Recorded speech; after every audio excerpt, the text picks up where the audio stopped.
What happens to those who clean our cities, build our houses, and serve our needs, yet remain unseen? What happens when a person's life is treated like something that can be thrown away? This is not just a poem, it's a cry. S. Joseph's The Dispossessed is a mirror held up to a society that remembers the rich and powerful, but forgets the poor once they have served their purpose. But before we begin, let's understand the title itself. The word dispossessed means people who have been deprived of what they once had: their land, their rights, their home, or even their dignity. These are the people who have been pushed to the margins by society, those who once belonged but were made to feel like they never did. S. Joseph uses this word to describe not just poverty but the pain of being erased and unheard. About the poet. S. Joseph is one of the most powerful Dalit voices in modern Malayalam literature. His poetry speaks of marginalization, caste, oppression, and the daily struggles of ordinary people. He writes not from imagination but from lived experience, from the heart of social truth. Through the dispossessed, he reminds us that the deprived are not just victims, they are witness of injustice. Theme of the poem. The poem portrays how society throws away people like waste, especially the poor, the lower caste, and laborers. It exposes how human dignity is denied to those at the bottom of the social ladder. Each stanza adds another layer to this harsh reality, reminding us that progress without humanity is nothing but cruelty in disguise. Students, I'm not going to read the stanza and make the video long and boring. I want you to open your textbook and keep it in front of you and listen to the explanation so you understand better. Stanza 1 Explanation. The poem begins with a shocking image of people being disposed of as if they are useless objects. Joseph uses this idea deliberately. It's not just about physical disposal, but emotional and social erasure.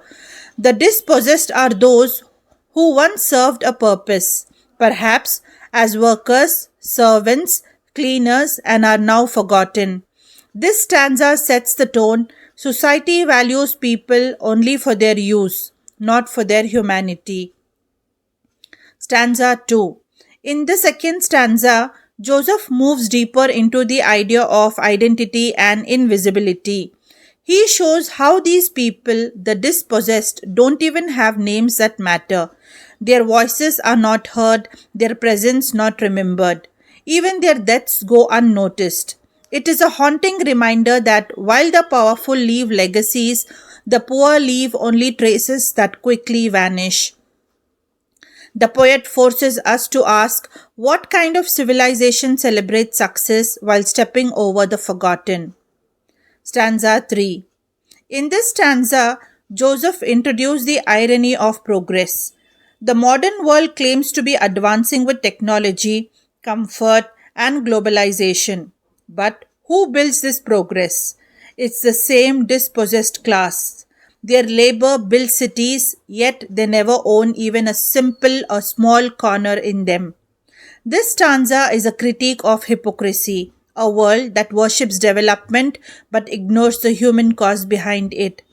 Stanza 4. This part of the poem becomes emotional and reflective. Joseph shows how even religion and politics use the poor. They are promised heaven, rights, and reforms, but nothing changes. The dispossessed remain trapped in a cycle of false hope. Their suffering is continuous and yet their resistance is silent but strong.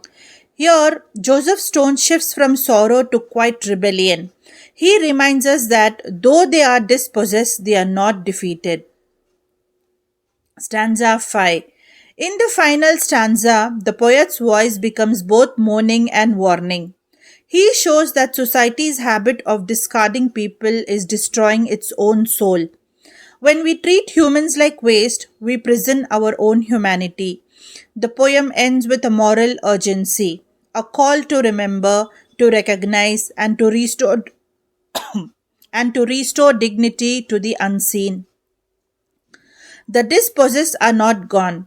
They still live among us, and until justice is done, their silence will haunt our conscience. Joseph's style is direct, simple, and raw. There's no ornamentation because the truth itself is powerful.